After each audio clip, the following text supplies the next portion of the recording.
Hi, നമുക്കൊരു easy കണവ roast ഉണ്ടാക്കിയാലോ. സോ നമുക്ക് ഫസ്റ്റ് തന്നെ ചട്ടി ചൂടാക്കി എണ്ണ ഒഴിക്കണം. എന്നിട്ട് ആ എണ്ണ ഒന്ന് ചൂടായി വരുമ്പോൾ അതിനകത്തോട്ട് ഇഞ്ചിയും വെളുത്തുള്ളിയും ചതച്ചത് ഇട്ട് കൊടുക്കണം. അതിനുശേഷം നമ്മളൊരു 2 അല്ലെങ്കിൽ 3 സബോളയും ഒരു 3 പച്ചമുളകും നല്ല നൈസായിട്ടായിരുന്നു നമുക്ക് ഇതിലോട്ട് ഇട്ട് കൊടുക്കാം. എന്നിട്ട് ഇത് നന്നായിട്ടൊന്ന് ഇളക്കി യോജിപ്പിക്കാം.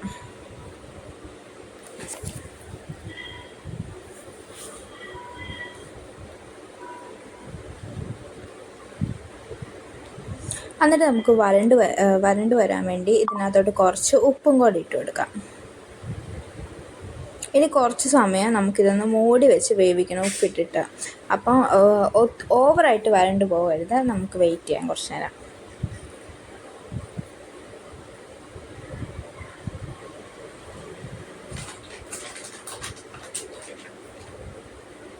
അത്യാവശ്യം ഇതൊന്ന് വഴണ്ട് വന്നിട്ടുണ്ട്. ഇതിനകത്തോട്ട് ഇനി നമ്മൾക്ക് ഒരു തക്കാളി ഇട്ട് കൊടുക്കാം. ഈ തക്കാളിയും സവോളയും കൂടി നന്നായിട്ട് വഴണ്ട് വരുന്നതോടെ വരെ നമുക്ക് വെയിറ്റ് ചെയ്യാം.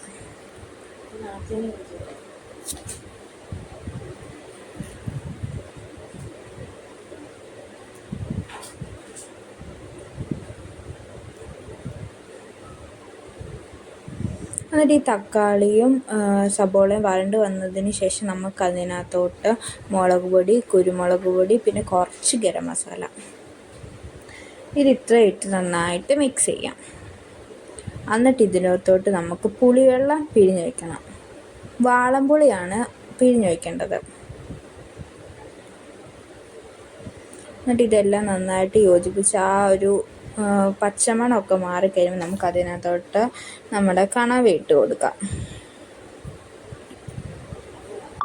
കണവ ഇട്ട് കൊടുത്ത് നന്നായിട്ട് ഇതൊന്ന് വഴറ്റി കഴിഞ്ഞിട്ട് ഇതിനകത്ത് കുറച്ച് വെള്ളമേ ഒഴിക്കാവുള്ളൂ. കാരണം കണവയിൽ നിന്ന് നല്ല വെള്ളം ഇറങ്ങുന്നതാണ്. അപ്പം നമുക്ക് ഇതിനകത്തോട്ടൊരു 1/2 ഗ്ലാസ് പോലും വെള്ളം വേണ്ട, നമുക്ക് കുറച്ച് ഊറ്റി കൊടുക്കാം.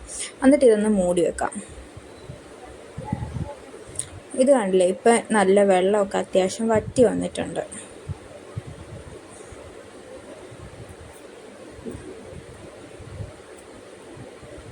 ഇനി നമുക്കിത് നന്നായിട്ടൊന്ന് ഇളക്കി കൊടുത്ത് കുറച്ച് നേരം കൂടി ഇരുന്ന് വറ്റാൻ വെക്കാം. ഇതിപ്പം വെള്ളമൊക്കെ വറ്റി വന്നിട്ടുണ്ട്. ഡ്രൈ ആക്കണമെങ്കിൽ കുറച്ചുകൂടി ഡ്രൈ ആക്കാം. പക്ഷെ നമ്മളിത് ഇങ്ങനെ എടുക്കുന്നത്. സോ നമ്മൾ ബൗളിലോട്ട് മാറ്റിയിട്ടുണ്ട്. അപ്പം